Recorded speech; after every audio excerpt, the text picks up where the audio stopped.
evening. We're going to start our regular meeting. First item is to set the agenda. Any additions or corrections? No, there are not. Would then entertain a motion to accept the agenda. So moved. Second. Motion is second. All in favor indicate by saying aye. Aye. Motion carries. Audience participation. Anyone in the audience wish to speak to agenda items? If you change your mind, let us know. We'll have another opportunity at the end of the meeting. Consent agenda, moving on to section 2. Are there any items within the consent agenda that a board member would like to pull out and address separately? Hearing none, I'll entertain a motion then to accept or approve the consent agenda. So moved. Second. Have motion and second. Questions or discussion?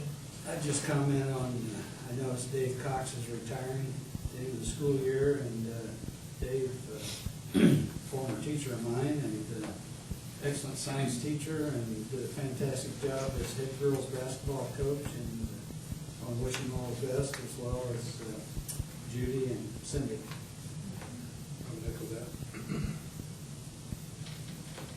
Any other comments or questions?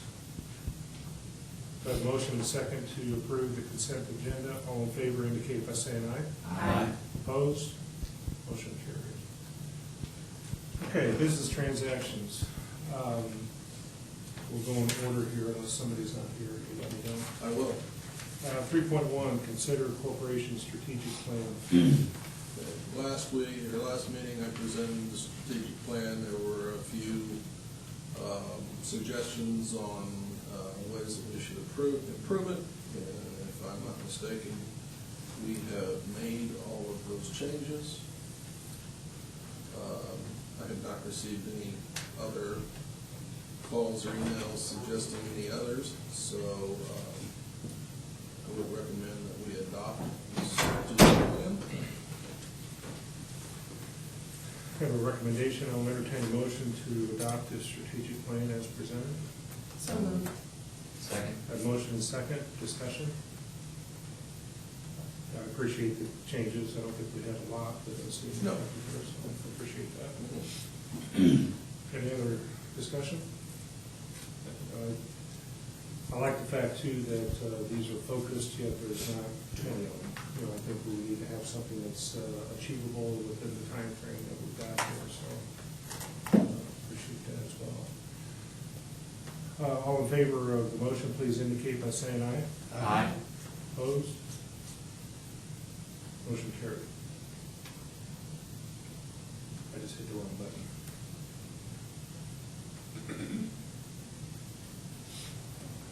Item 3.2, consider edit to PHS student handbook.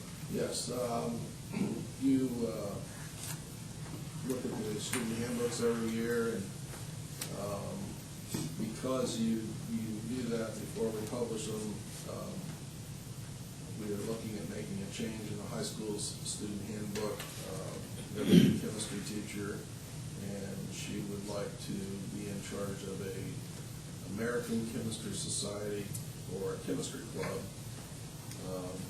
and I didn't see any reason not to bring this to the board and ask for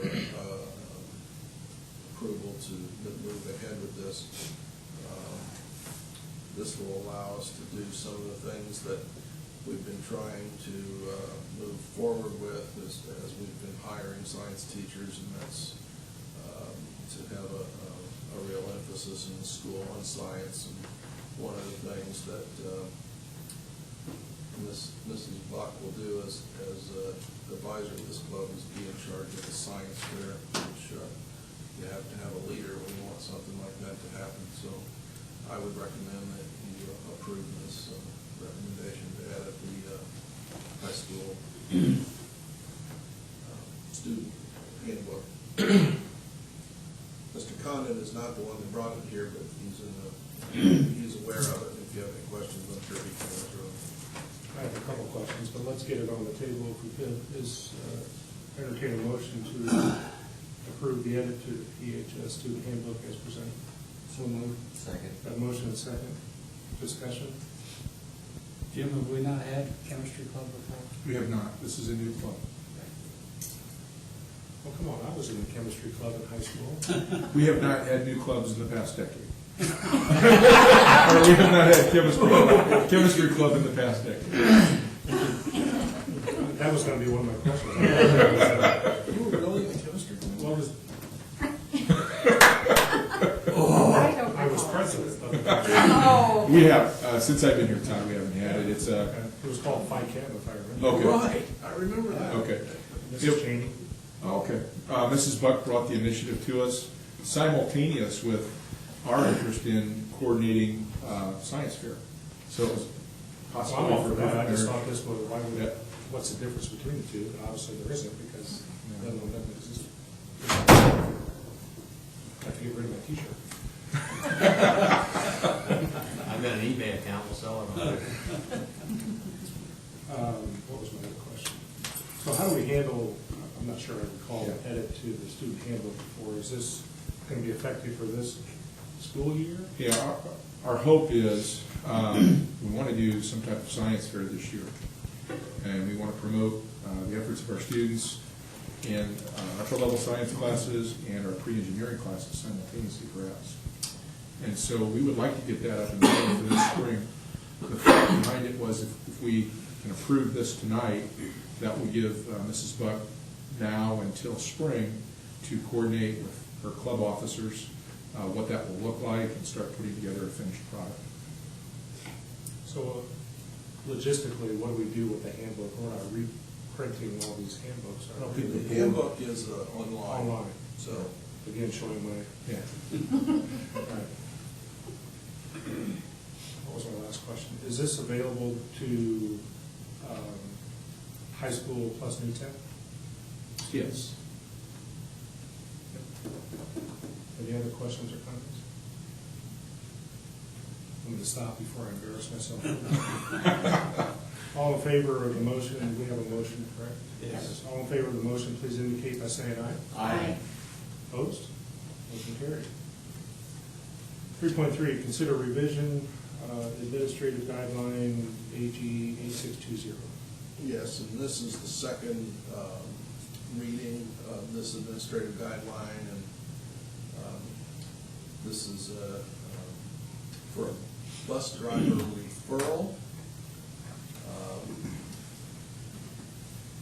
There was a series of newspaper articles earlier in the year about problems that school corporations all over Indiana were having finding bus drivers, and I can tell you that we've had the same kind of issue.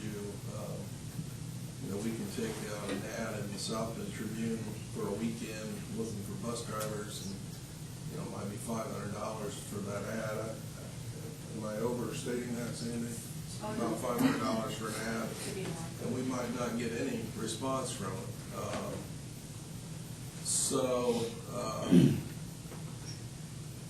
We thought maybe this referral program would help. At least we would be paying money for a real person instead of an ad, and so we're just trying some different tactics to get good people to drive our buses. We want that, and I guess it's even more of an issue now because we had 3 or 4 bus drivers retired in the last year, and we've got several that are probably going to be retiring in the next couple of years. So this is we've got to get some bus drivers lined up, or we'll be in trouble. So this is something that I said no to when I first hit my desk, and then I reconsidered it, and I told Todd to talk it over with him to see what he thought about it. He didn't like it to start with either, but you know, eventually we came to the point where I thought maybe we ought to try it. So before you is a revision of an administrative guideline that would outline how to pay that referral bonus for people who bring us realistic bus drivers. For the bus drivers, receptive and enthused about possibility? Yeah, actually, they are. And wanting us to hurry up and get it passed. That was kind of the impetus, wasn't it? Yeah. That group of. We felt like the bus drivers were the best ones to sell the program. They are the experts. Yeah, they're receptive. You've heard the recommendation, I'll entertain a motion. So moved. Second? I have a motion and a second. Any other questions or discussion?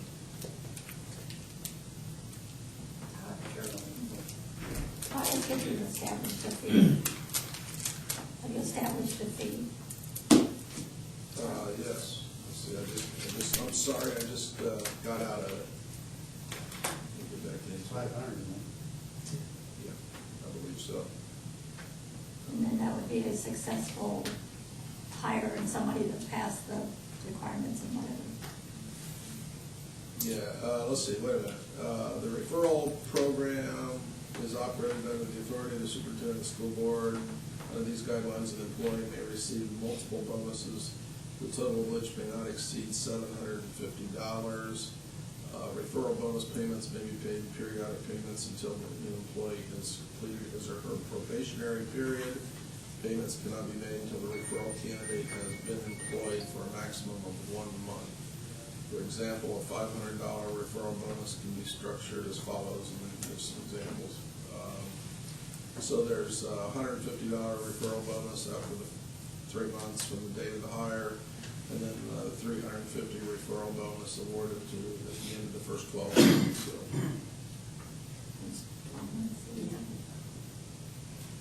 Thank you. We can get you a copy of it. That'd be great. and it's on board docs if you have that. It's in the public section of board docs if I'm not mistaken. Yeah. I'll find it. We can get you a copy too. Thank you. Okay. 3.4, consider administrative salaries and benefits. Yes. Oh, wait. Sorry? Yeah, we can In a second, accept. we have to vote. We have to vote. Sorry. We have a motion and a second. All in favor, please indicate by saying aye. Aye. Opposed? Thank you. Cardinals aren't playing tonight, right? Go ahead. Just checking. Wasn't Ball State Park. Just for you, Larry, how slow are we down? Sorry, you're doing a good day. 3.4, administrative salaries. Yes. It's that time of year where we recommend salary increases for our principals. My recommendation is here in the executive side, you would have the very specific salary. In the public side, you'd have the range, the salary for principals. But the range for our administrators is from basically a 2% to a 4%, 4.1%, I think is the highest. So, had a chance to look those over. That percentage I didn't just come up with, it was the percentage that our teachers' raises were. They were between the 2 and 4.1. The only thing else that's changed is number 9 on the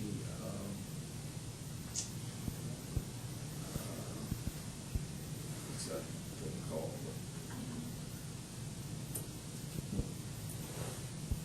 But the administrative salaries and benefits, if you go down to number 9, we wanted to try to mirror what we're doing with teachers and also doing that for administrators. So administrative raises are given once the administrator has been employed for a year. Administrators receive a raise if they score a 3 or 4 on their evaluation. Administrative raises are based on the same percentage teachers receive. Administrators' raises are added onto the base salary for their first 19 years. Administrators' raises for the 20th year and additional years of service are paid as a stipend. And that would be the part that is much like the way that teachers are paid. When new administrators are hired, his or her wage is set at the Indiana School Board Association Region 2 average salary ranges. However, that can be negotiated. Give us room to negotiate, but that's our starting point. So, I will entertain any questions, and I would then recommend that we pass this. That we would be able to give our administrators raises at the same time that our teacher raises go into effect.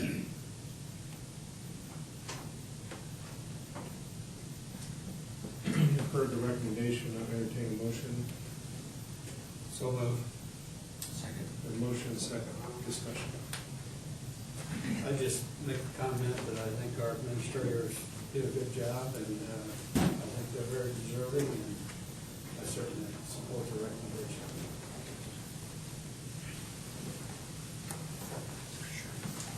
I have one question on the area actually that you had just talked through. When the administrators receive a raise if they score a 3 or 4 on their evaluation, are we talking about the average of all those sections? No, the final, when you put the scores into the formula, it will end up being a 1, 2, 3, or 4. And I don't remember what the range is. Dan, do you remember what the range is? Yeah, 2.5 to 3.5 is considered great. That 3.5 they're the same system our teachers are.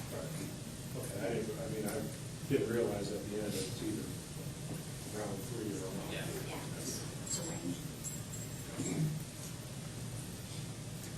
I guess I wanted to make sure if there was, for some reason, all 3s and 4s were something. Oh, no. No. Absolutely not.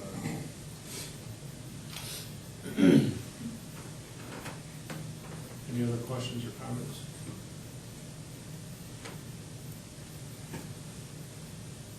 I would echo. Go ahead. So, the evaluations on administrators are done by the superintendent. Is there a second evaluation? Or maybe my first statement wasn't even true. Well, it's partially true. Dan and I do the secondary principals. Okay, Michelle and I do the elementary principals. And then the principals evaluate the assistant principals. okay, And the directors, just depending on who's in charge of the director, would evaluate them. okay. So it's more than one opinion. Yeah. Thank you. And just to round that out, then Dan brings the summation of that to the board, and then we'll go through an executive session. Okay. Thank you.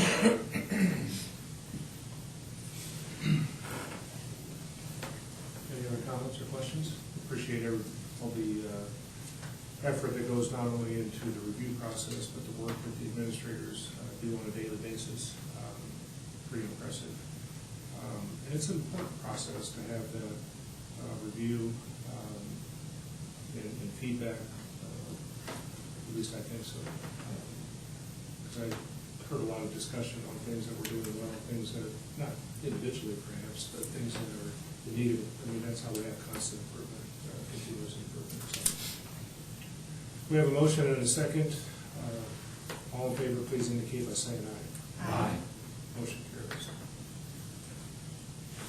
3.5, when I went through the packet, it's like, oh gosh, what time we do this already? Consideration of the first meeting of the Board of Trustees for 2014. Yes, my recommendation would be that we have our first meeting on January 7th, 2014 at 7 o'clock here in the boardroom. I would move that we have the meeting on January 7th at 7. Second. Motion and second. January 7, 7 o'clock, that's a Tuesday. That will be our organizational meeting. We have to do it within 10 days, I believe. Yeah, something like that. That works for everybody? All in favor of the, oops, yeah, we do. All in favor of the motion, please indicate by saying aye. Aye. Opposed? And then at that first meeting, I'll have a schedule Right. for the rest of the year, so we'll look it over carefully, make sure we have good dates. Okay, 3.6, report on ACT, SAT. Yeah, Mr. Condon and Mrs. Porteous are here to present our school. Thank you for letting us appear before you this evening. The way that we're going to do this for you is we're going to provide a narrative, a verbal narrative, and we're going to focus on the following areas. First of all, for the SAT test, the three critical areas for that, reading, writing, and mathematics. We'll also follow up with that with some data related to college and career readiness as it applies to that test. We'll do the same thing for the ACT test. We'll break that down by tested area, content area, and provide you with some college and career readiness data. And then the final thing that we'll provide for you is a post-high school enrollment, some post-high school enrollment data. We'll try to make it fairly brief. If you have questions, we'll accept those at the end of the presentation. First area we want to talk about is the SAT test, and that's critical reading mean scores. And I'll let Amy share what the data was.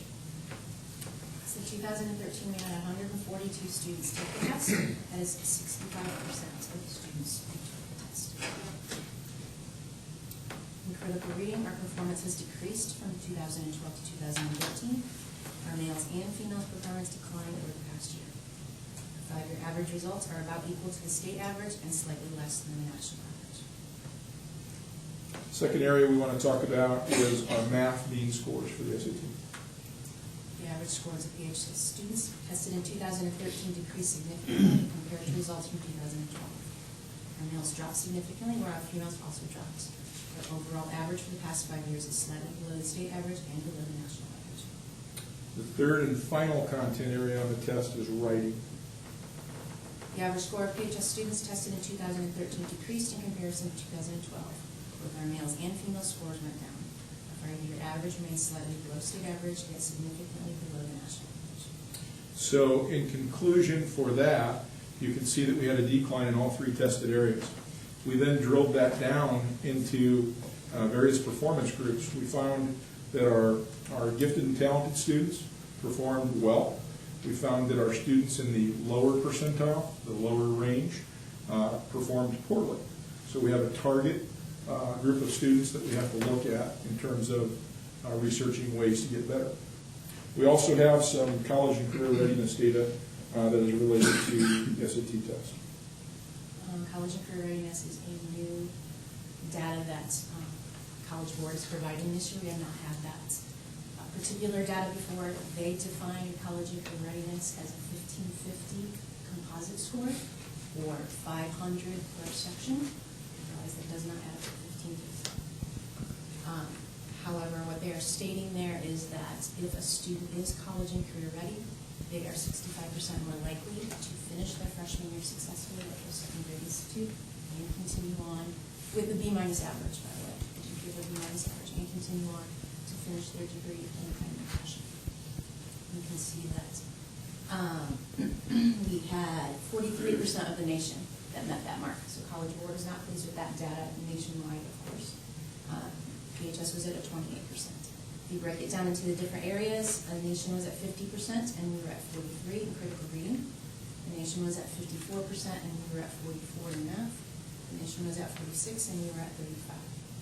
So in summary, the cohort, the 2013 cohort, performed below the national average in college and career readiness in the three tested areas on the SAT. There is some good news with that. From their PSAT data taken as sophomores, they showed growth in each of those content areas, but we can't be complacent with that. We're not content with those statistics. 10th grade benchmark on PSAT is a 46 on each portion of the test. PSAT obviously is scored differently than the SAT, but in general, if you add a 0 to the end of your PSAT score, it's comparable to your SAT score.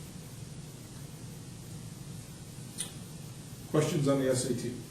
Jim, what percentage of your kids took the SAT?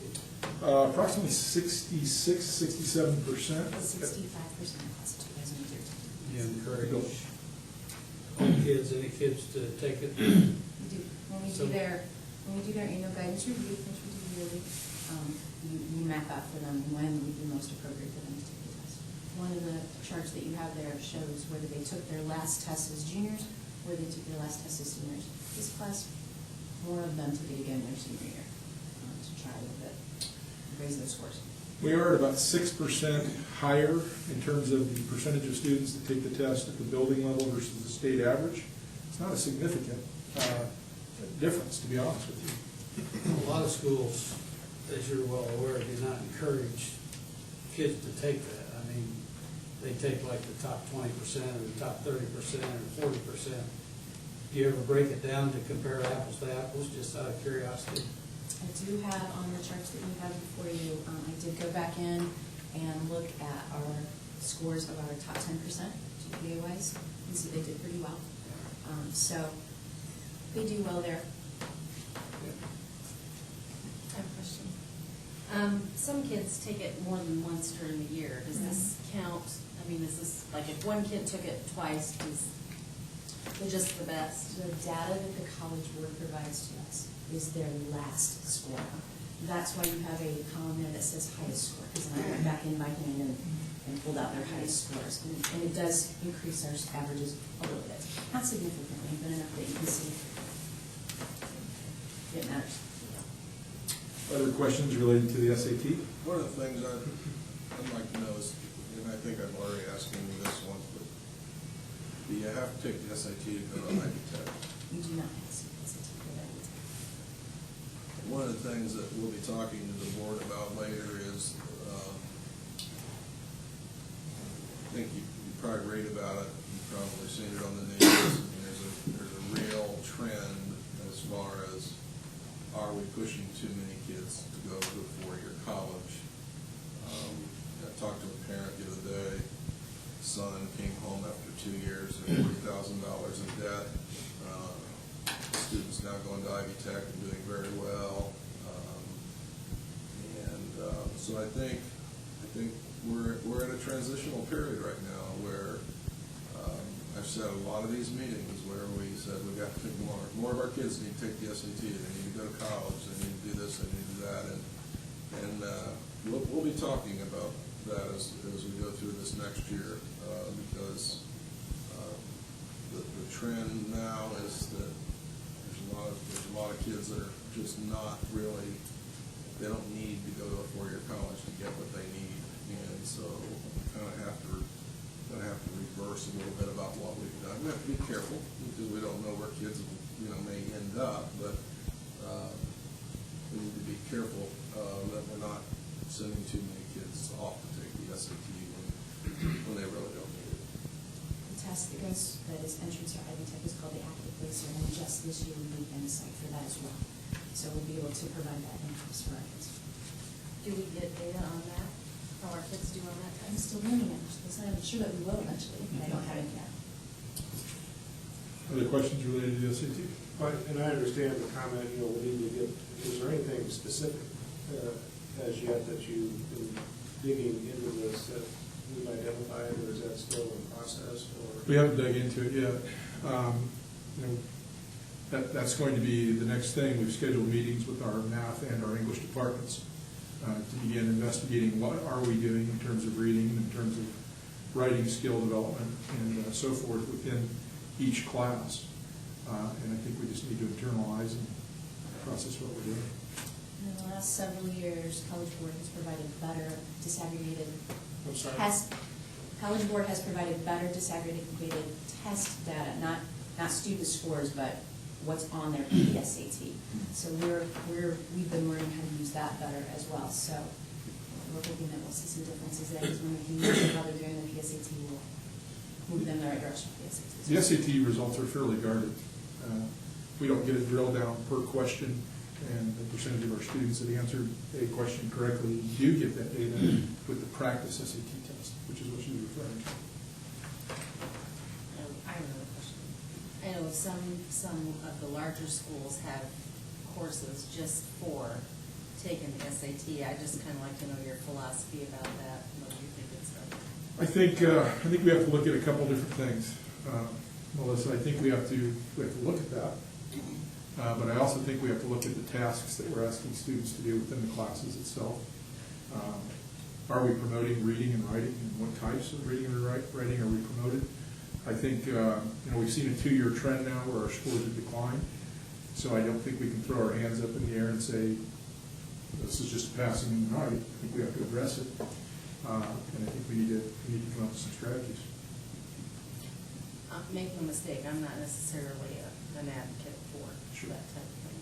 But I don't like to see you go down either. Sure. Anything else on the SAT?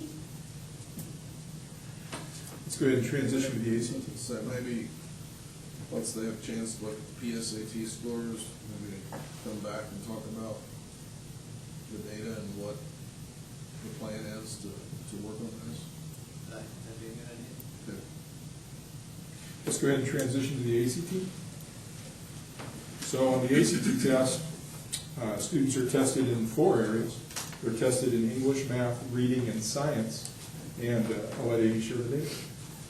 So, I know that you all remember that we have not been an ACT site until this past school year, which wouldn't have affected these kids when they took it. We weren't a site yet. We actually gave the ACT at Plymouth for the first time the morning after these kids graduated, so for some reason we didn't have trans. Our numbers have increased. Last year we had 74 kids take the test, and that has been increasing more. We are a site in June, and we have pushed that. We have quite a few of our juniors that are now seniors take it last year. So, you can see that our scores declined, but not significantly so in any area, and that we were still above state and national average in all of the areas. I also did give you the top 10% scores and the bottom 50% scores, so you can see that there are our gifted and talented kids do consistently do well on these exams. I think more importantly is when we look down to the college readiness benchmarks that ACT has always provided. That's not new data from them, and you'll see that they give a specific score in each area. Again, saying that these kids have a 75% chance of obtaining a C or higher in their corresponding college credit courses, and that we are above the state average in all of those areas. About 70% of Indiana, we met that benchmark in English. We were at 77%. So 53% for the state in math, and we were at 62%. 51% in reading, and we were at 55%, and then 41% in science, and we were at 31%. So we were a little bit lower there. All 4 is 31%. Matched up. Yeah. Questions about ACT related data? Unfortunately, I think I ask this question every year, so my apologies. Never taken the ACT. Tell me again, what are the differences? ACT is scored differently than SAT. That's one of the significant. As far as content, length of the exam? The length of the exam, with the ACT, the students have a choice as to whether they take writing or not. So the length of the exam varies based on whether they just choose to do that or not. Each section is a little bit shorter, and then they go into some science as well. Would I mean, obviously the numbers on the ACT are lower than the SAT, so I'm assuming that more of the top students are taking the ACT, is that correct? Right, because with this class, it would still have been off-site, and those would be the students that, I'm sorry? this class would have still been off-site for the ACT. So those are the students that, when the guidance department said we needed to have one of each, they make sure they had one of each. I think it's interesting at the state level too. Overall, I would say that Indiana is predominantly an SAT state, but there are pockets within the state that are heavily supportive of ACT testings. For example, the region area, Northwest Indiana, some of the southern areas of Indiana as well. But overall, it's an SAT state. If you go to our west, Illinois is predominantly an ACT state. So numbers are growing in there. They've doubled over the last 5 years, but it's still pretty much our top level student. I feel one of the things that we put in place that's going to help overall is that we're now an SAT site in March as well. So our juniors will be able to take the PSAT in October. Their scores will be come back in December, and we'll be able to help them use those scores and test in March, and then we're at ACT site in June, so that they have a pretty clear map of what needs to happen during their junior year. And then, of course, they have time in their senior year to try to get it if they need to. Other questions related to the ACT? Okay. Let's look at what our students are doing post-high school.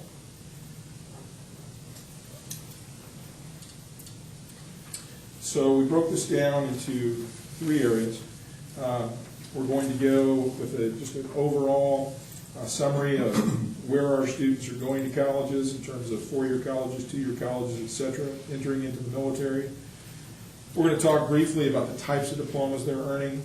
Then we're going to talk about our top choices of colleges, and you're going to see some transition there. The transition away from the 4-year on-campus university to more of the community college. So you can see that we had 43% of the class that did enter a 4-year college, 15% entered a 2-year college, 4% entered a vocational or technical school, and then 3% entered the military. That leaves us with 34% who are not pursuing higher education, and 3 that earn certificates of completion instead of diplomas. Questions on that?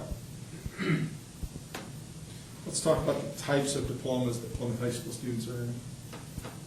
We had 62 students in this class earn a Core 40 with academic honors. We didn't have anyone who completed with technical honors in this particular class.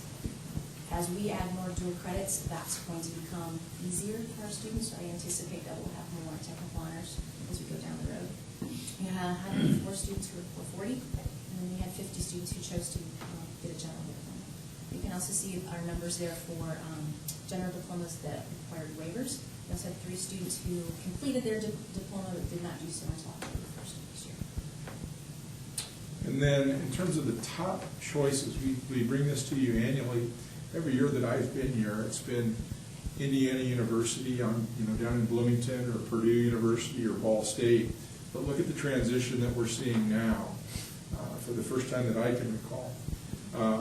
IUSD is now the school of choice amongst our most recent graduates. That's a powerful statement there. When you drill it down even further, I think you find that we're finding more and more students that are commuting to college because of cost and other reasons as well, perhaps. Ancilla continues to be the top 2-year college. It's the local junior college that our students are attending. I think in the future you're probably going to see more transition. Inclusive of that, possibly Ivy Tech. Keep in mind that we did strike up our partnership with Ivy Tech, the dual credit program that Amy referred to just a moment ago, and I think you'll see them appear more and more frequently on here. Questions?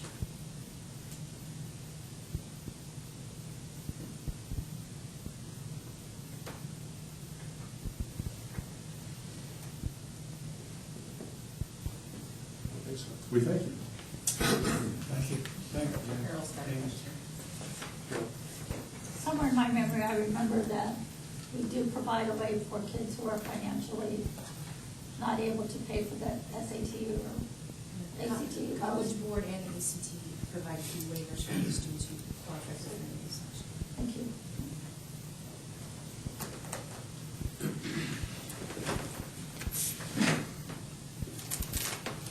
Okay, I think we covered 3.7 as well there. 3.8, report on Riverside and Lincoln High School. We're gonna let Mrs. Hershey go first.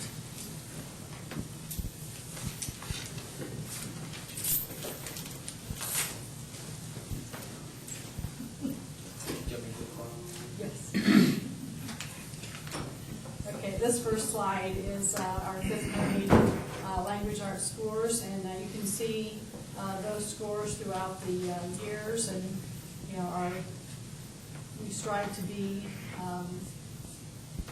increase every year and always be above the state average. So that's our language arts. The next slide is math, and as you can see that this is not what we want to see, is our scores be below the state average. And at the end of this, I'll kind of tell you some items that we have in place to try to improve upon that. Of course, we had these items in place because we just recently got the scores. So, but I should have said, like in 5th grade language arts, I mean, what the good news is, we had 61 students who had passed plus, 147 students who had passed. We strive to look at the 50 students who did not pass. And in the 5th grade math, the pass plus was 100 students. We had 114 students that passed and 42 that did not pass. And again, we strive to look, what are those students, how can we help those students? In 6th grade language arts, 83 students passed plus, 175 passed. And again, we're above that state average, which we'd like to be, and of course we're at 90%. And then in 6th grade math, 57 students passed plus, 211 passed. And then the next slide, you can see as this group of students, so from 3rd grade, 4th grade, and 5th grade, and you can see the trend of the state and the trend of Riverside. I did a little calculation today, and even though that's a cohort group, we had a gain of 50 students in those 3 years. So it's not exactly the same students we had students that moved out, so again, but we gained 50 students. And then the next slide is the current 6th grade students, 5th grade last year, but that, again, that's an area that we want to look at as a challenge for us. I'll just say a couple things that we're hoping to gain as we kind of restructured our 5th grade students. And besides the PBL, this is the first year the students come to us, so we have teams of 2 outside the PBL. So they've had one teacher in elementary, so they come to us and have a two-person team, which provides a longer block of time. And because when you move the teacher from 6th grade to 5th grade, we've got smaller class size, so our teachers are about 20 students in a class, which I don't want to say too loud with the elementary, because they have, but we structured it. We took a risk in 6th grade because they have a little bit larger class sizes. And I'm sorry, are you moving on? Is this right? I mean, for a statewide average, going up 8 points?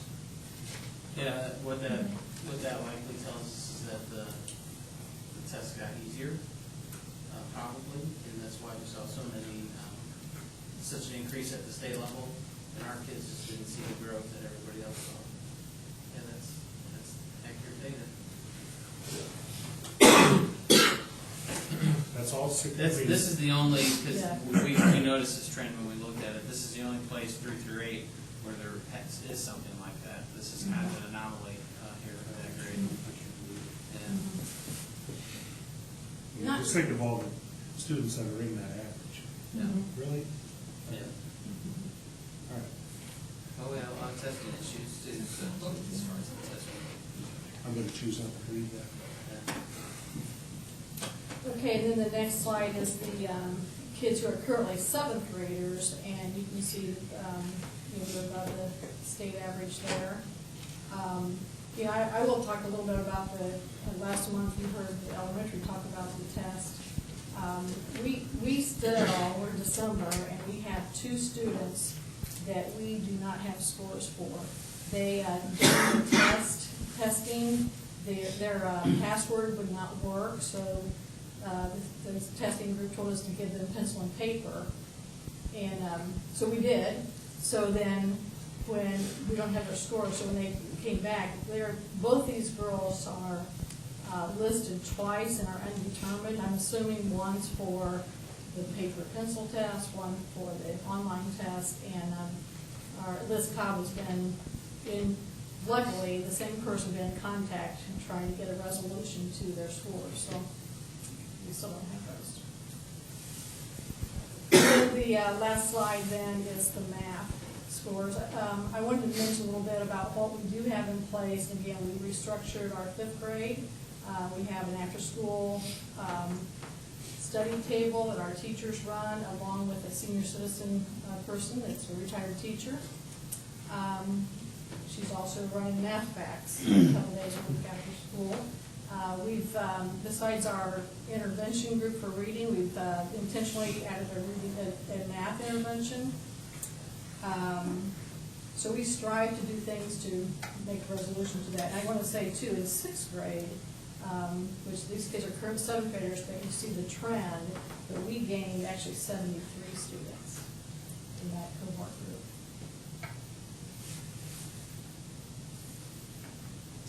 Questions?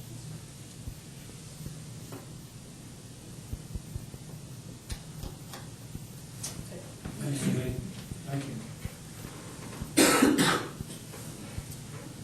All right, Lincoln Junior High, this is our 7th graders last year. We saw an increase from the year before up to 81.5% in language arts. In math, we saw probably our highest year in quite some time in math, of 90% of our students passing in math. In 8th grade language arts, we saw a no gain and a 0.2 of a point decrease in language arts in 8th grade last year. And then in 8th grade math, pretty much the same 0.7 of a point gain in math in 8th grade as well.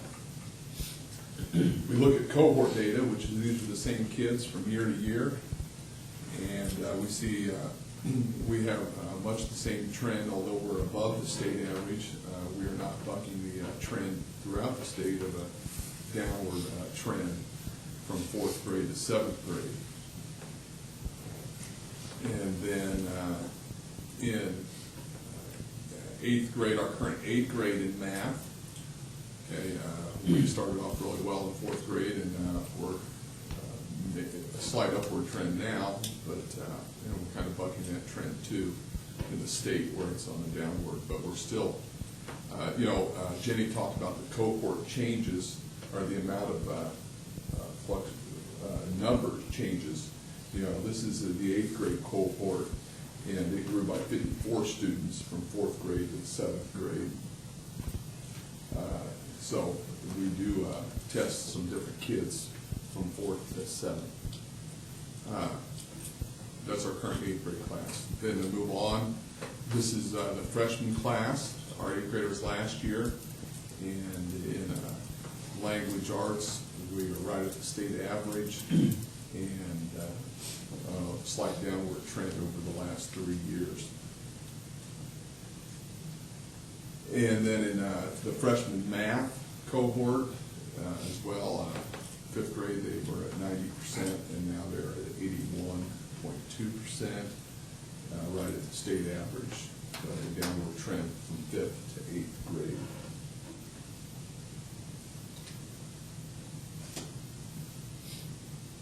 And then that's it. Okay. What questions do we have? Any questions? What we're doing here? We are too looking at the tasks that we ask students to do.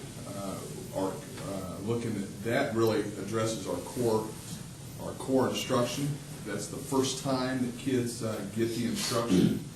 We think that is the most important, because if we reach a large percentage the first time, then we don't have to spend as much time remediating. But we have put some things in place to for what we call core 2 or tier 2 instruction, okay, which is those that don't get it the first time, and there are a percentage of those kids. We have what we call max time twice a week for an hour and 45 minutes a week. That is, those interventions are done by the experts in those areas. The language arts and math teachers are providing those interventions for the hour and 45 minutes twice a week for a handful of those students that don't get it the first time.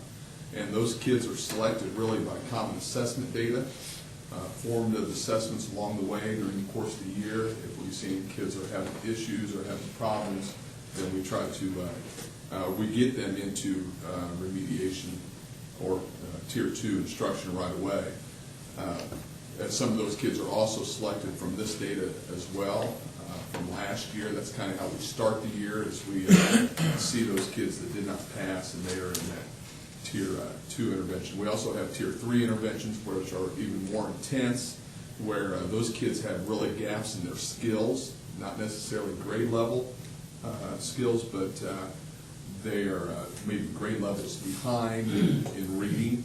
Okay? For instance, an 8th grader might be reading at the 5th grade level. So we're really those Tier 3. We're spending a lot of time with building their basic skills. Also, we've spent a lot of time with this data with our language arts and math departments.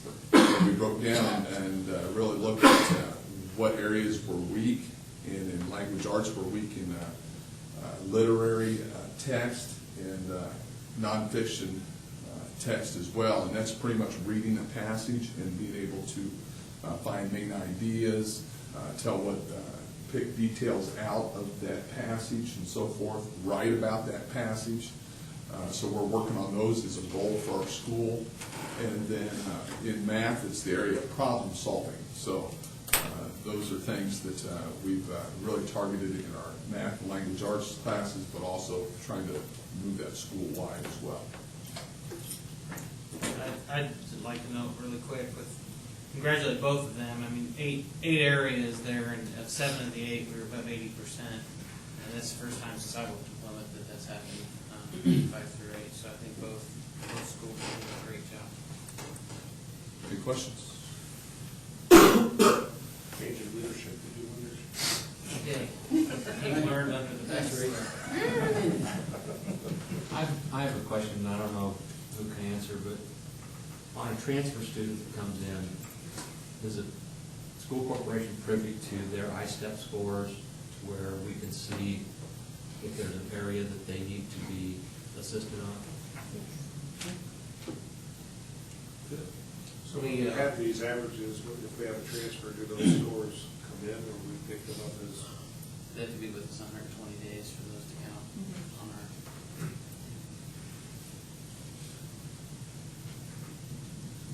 Any other questions? Thank you.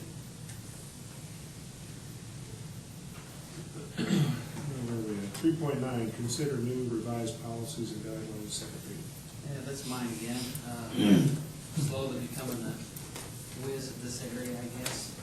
A lot of administrative guidelines and policies there that this is the second reading. We didn't receive any questions about it, but most of them all deal with legislation. There's a bullying one in there that deals with the definition of bullying, the fact that principals have to investigate bullying even if it's doesn't happen in school. Even if it happens outside of school, they still have to investigate that. There's another one in there about textbooks, which is really just about the idea that you don't have to adopt an actual book anymore. It can be a digital resource, which is the way we've been operating. So pretty much. So if we don't want to follow the law, we'll take these down. I would suggest we approve them. Yeah. You've heard the recommendation, and entertain a motion.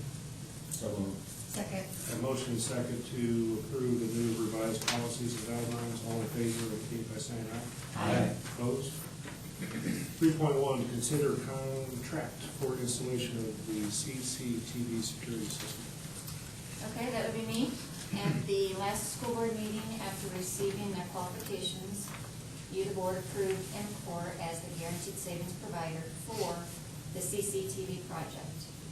As the qualified provider, MCOR has now provided us with a fully engineered open book quotation for the CCTV installation in all 9 Plymouth school buildings. MCOR is proposing an engineered open book price of $922,033. In addition, if the price ends up being less than the $922,033, we will receive the difference back, and MCOR also guarantees that the price will not exceed that dollar amount. This process allows for the schools to have more control of the design, implementation, and equipment selection, as there is no risk of unforeseen future costs involved, because there are no additional costs considering change orders. I am asking the board to approve the contract with IMCO.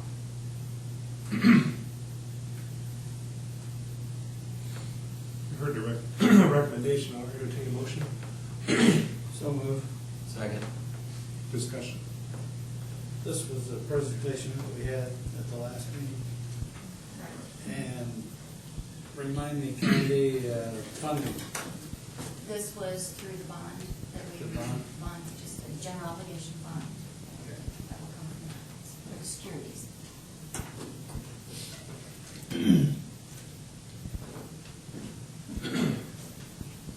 Can you refresh my memory on what the budget was? Well, we borrowed What we one, borrowed, 1.425. and we expected the bid to be around $1 million, so the bid was significantly under what we expected. I noticed Jim's here this evening. Just meet with your recommendation, Jim, on the security and the upgrades and everything. Yes, sir, I'm confident this will meet all of our needs.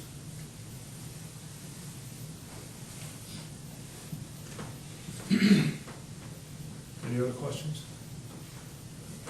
We have a motion and a second. All in favor indicate by saying aye. Aye. Opposed? Motion carried. Thank you. We definitely want to do what's best to keep these kids safe, that's for sure. 3.11, end of year resolution to transfer funds and pre-reg checks. Yes, since this is the last board meeting of the calendar year, we would like to ask the school board to approve this resolution to allow us the opportunity to pay the bills by December 31st that are all coming in, and to do end-of-year transfers that are appropriate and legal. Heard the recommendation, I'll entertain a motion on resolution 2013-5. So. Second.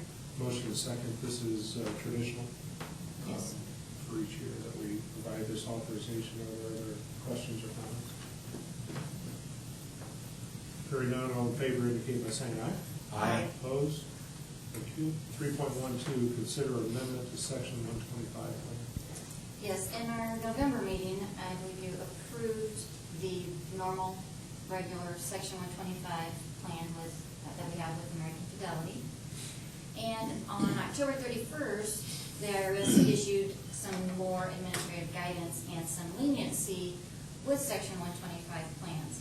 Generally speaking, if you don't use the money that you put into it, which this is our employees' money, to spend on medical expenses, you lose it by the end of the plan year. And we have had significant amounts of money that have come back into the plan, and we have distributed amongst those members. You have two options to do that. But they have offered to amend the plan, which we feel would be more of a benefit to our employees, that if they do not spend all of that money by the end of the plan year, this new law will allow them to carry over $500 of whatever's remaining and utilize it. And we would like, and that's why we would like to recommend this, because we feel it would be a greater benefit to our employees that use this program. That's their money anyhow. Exactly. Right. I think that's a good point. I have it.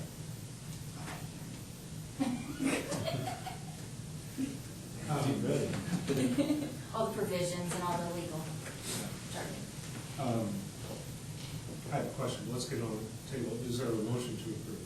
So moved. Second. Motion is second. So currently, if, I don't remember what the limits are, but if an employee puts in the 125, whatever it is, $2,500, the new limits. and at the end of the plan year, you started the description by saying if you don't use it, you lose it. Is that Correct. what you really mean? Or what happens to the $500 I didn't use? You don't get to use it. It stays in a pot until, and then what they do is send us a check back for whomever didn't use their money, whatever total amount of money was remaining, the American Fidelity sends us back that money. So what we do is, we go back to that year of the people that belonged, and we take the lump sum and divide it by that amount of people and give it back to them in a paycheck. Really? Yes, we do. So if I had 500 and Dan had 50, we're each gonna get the same amount back? Yes, because that's the only other option you have is that the corporation banks it. And we didn't feel that was fair either. Right, right. So just make sure I understand now. We try to do it the most fair. I'm assuming the employees are aware I need to use my. Yes. Yes. They get reminders. Yes, they get reminders. What's the 70-day claim date? That was previously where if they didn't get their claims in by the end of the plan year, But they had medical expenses that sometime were in that incurred year. Right. before, during that plan year, they had 70 days to get those claims in, that they would hold that money for them there that long. So we're not gonna do that now, we're gonna do. We're not gonna do that. We feel the $500 would be of a better benefit to them than that 70-day grace period. And they still should remember to use all their money. Yes, Yes. yes. Do you have any idea how many employees did not use it last year? Is it a I can significant tell you number? there was probably about $3,500 that we got back. You know, that, But that's not quite a year. That's not, I mean, if you divide that by how many. yeah. I mean, people got back, what, $70 or something a paycheck, I don't know. But I mean, to me, that, some people, it was a big chunk that they didn't. So if you could roll over up to 500, I think it would help them out. is that what happens the next year if they don't, I mean, can they accumulate or is it? No, not yet. So- They have a small window of time to spend that 500, and they cannot currently be putting money into a new one. Simultaneously. That was a better way to answer the question, it was not very good. Good.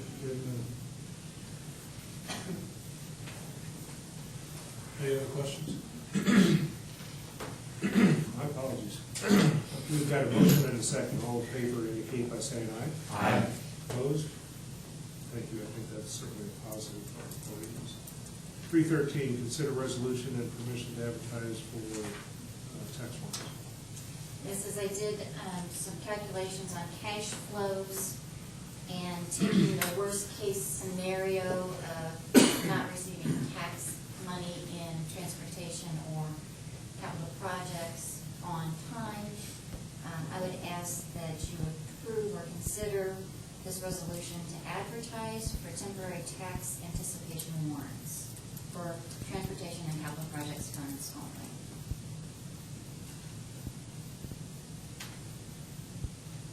Because we only receive the money twice a year, June and December. And we have expenditures all those months prior. Is there a motion? So moved. Second. I think I asked this question earlier too. We need to advertise, but in essence, we're going through a contract. Yes. But the advertisement allows for others to bid. Gosh, I read it like a month ago. So, yes, I believe it does. And I don't think to date we've ever had any.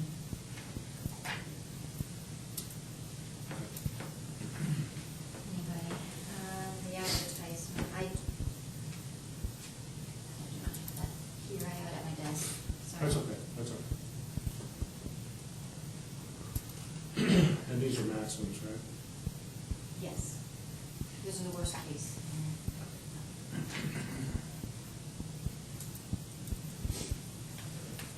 Any other questions? Have motion and second, all in favor indicate by saying aye. Aye. Opposed? Motion carried. Thank you. Section 4, superintendent remarks. Using our core values to summarize some of the things that's happened in the corporation in the last month. or to preview some of the things that are going to happen in the corporation in the next months. 4.1 commitment to students. 6 PCSC teachers and administrators will be loading into a van and heading to Wisconsin right in the middle of the beginning of the winter season to visit a school in central Wisconsin to study how to best personalize learning for our students. This trip is funded by the Imagining and Creating E-Learning grant that we received last spring. And you'll hear more about that as we take those trips. 4.2, caring. Many of our schools, groups, and individuals are donating their time, money, and sometimes food to the needy families in the community. And we don't necessarily see it like we used to because we give most of our stuff to the neighborhood center now, and they distribute it, so we don't end up with one family getting 4 things and another family getting nothing. So high expectations would be 4.3. In the process of doing the RFP for property and casualty insurance, which those proposals should be coming in at the end of this week. We'd have that to report on at the next meeting. Is that what you were thinking? In the January? Yeah. You should, Okay. We received an excellent compliment from Jim Craig, Safety Management Representative. He said Plymouth Community School Corporations is one of the finest school corporations that he has ever inspected. 4.4, team player. Washington Discovery Academy had a very successful first blood drive last week.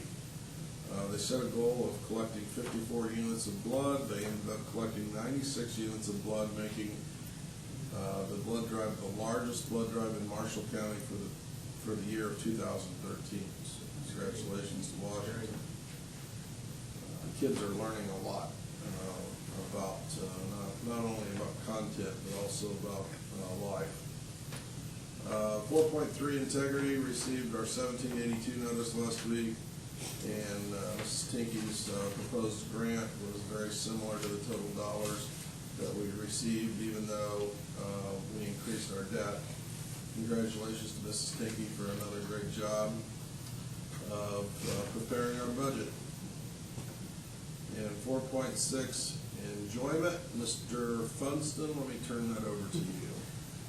Just wanted to share that we found out a few weeks ago that we've been recognized by Apple as a distinguished one-to-one program.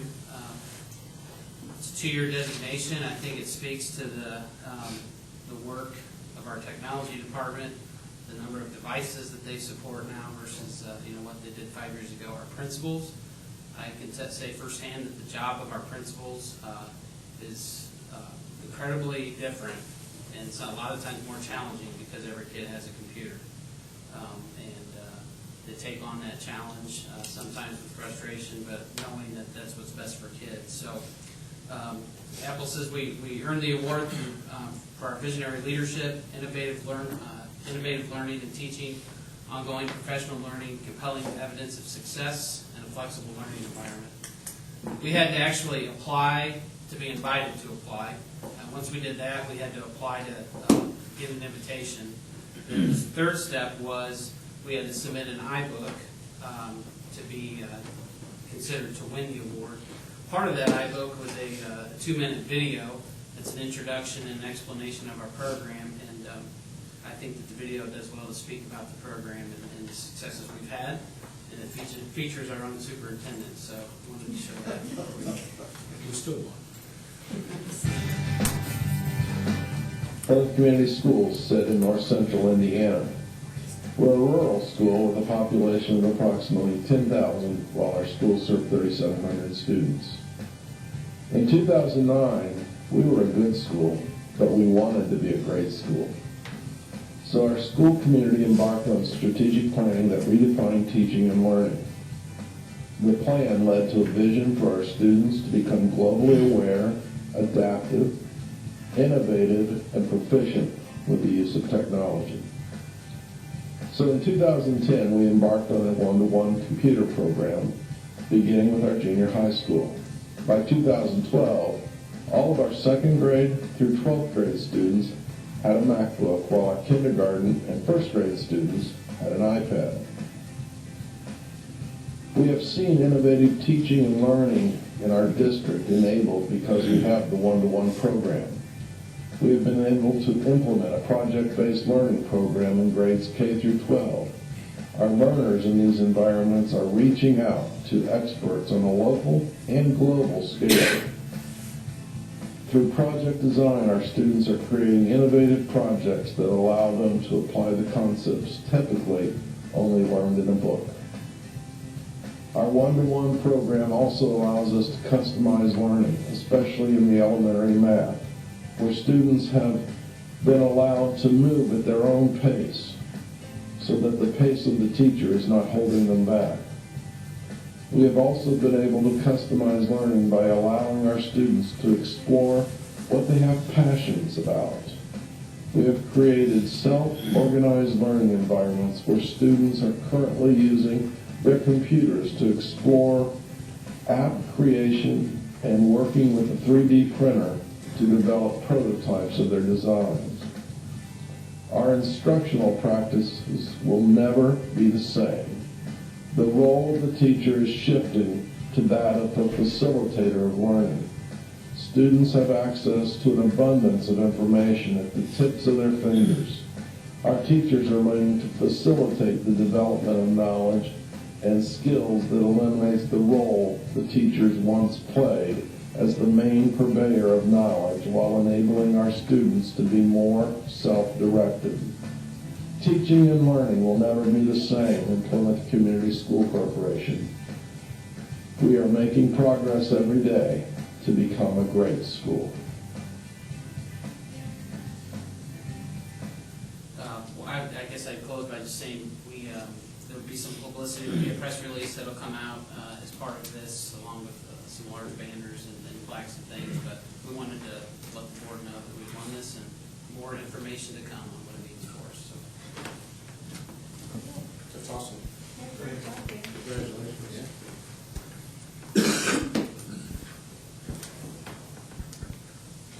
And thanks to Tommy Felke for putting the video together. Tom spent a lot of time putting it together for us. All right, our next meeting. And I'm, we talk about it all the time, we need to kind of celebrate our success and get that information out. I think that's really important. I think as I was embarking, I didn't go out on Black Friday, I'm not brave enough for that, but traveling up and doing a little shopping over the weekend, I kept hearing TV or radio announcements from Millwright. Have you heard these on the radio? No, that's all fine, but you gotta have substance. And this is real stuff here. So we need to get that word out, and nothing against Millwright. I understand why they do that. But this is real. We need to celebrate. We need to let people know what's going on. All right. Let's see. Tuesday, January 7th, 2013, 7 o'clock p.m. in this room will be the first board meeting. 2014 will be the first board meeting in this for the 2014 school year.